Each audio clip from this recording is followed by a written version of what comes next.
नमस्कार मित्रांनो, शेतामध्ये आलो आहे आमच्या. हे शेत उन्हाळ्यापासून आपण नांगरून ठेवलं होतं. याच्यात लोळा झाला होता, त्यामुळं लोळा झाला का कोणताही पीक आपल्याला पाहिजे तेवढं उत्पन्न देत नाही. त्यामुळं शेतकऱ्याला नाईलाजाने शेत नांगरून ठेवावं लागतं किंवा मग तणनाशक मारून 2-3 महिने ठेवावे लागते. हे शेत आपण आता 4 ते 5 महिन्यापूर्वी नांगरून उन्हाळ्यात पूर्ण वाळवून दिले होते. पण आता जसा पाऊस आला तसं पाहू शकता पूर्ण शेतामध्ये पुन्हा लोळा झाला आहे. फरक झालेला आहे, 40-50% लोळा कमी झाला आहे नांगरणीनंतर. शेतामध्ये एकदा का लोळा आला तर त्याला काही औषध नाही. शेतकऱ्याचं पूर्ण अर्थकारण लोळा बिघडवून टाकतो. पाहू शकता सगळे डवखी दिसतात. लोळा म्हणजे तुमचं कोणतंही तणनाशक असू द्या, सोयाबीनचं तणनाशक असू द्या किंवा गोल्टार्गा सुपर असू द्या, इतर कोणतंही तणनाशक असू द्या, तो लोळ्याला कोणत्याही प्रकारे त्याचा उपयोग होत नाही. आता हे सॅम्प्रा वगैरे आलेच, पण ते तणनाशक अशी की मारली की 4-5 महिने शेत रिकामं ठेवावं लागतं.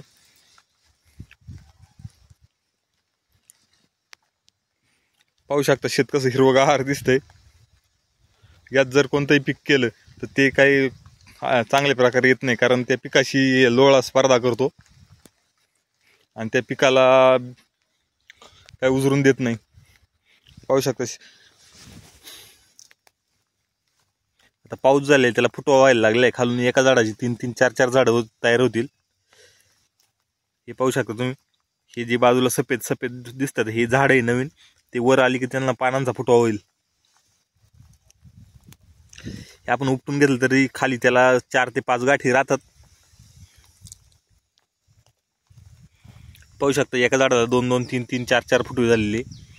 हे आता जसं आपण त्याच्यासाठी थांबू तसं त्याचं प्रमाण वाढत जाणार आणि शेतकऱ्याचं पूर्ण अर्थकारण बिघडून टाकणार.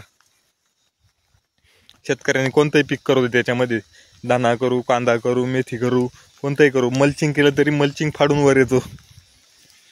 आणि तुम्ही ग्लायसिल मारा किंवा इतर तणनाशक मारा, जास्तीत जास्त 50%, 60%, 70% त्याच्यावर तुम्हाला उपयोग होतो. आता आपण याला ग्लायसिल, गोल आणि स्टिकर मिक्स करून मारणार आहोत.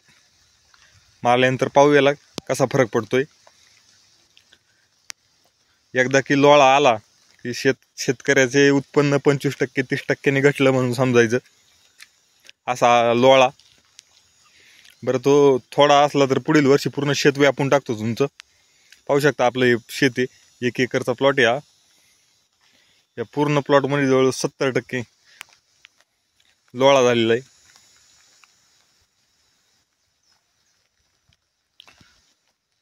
तर आता आपण तणनाशक केल्यानंतर पुन्हा एकदा याचा व्हिडिओ अपलोड करू आणि किती रिझल्ट आलेला आहे आपल्याला तो दाखवून देऊ.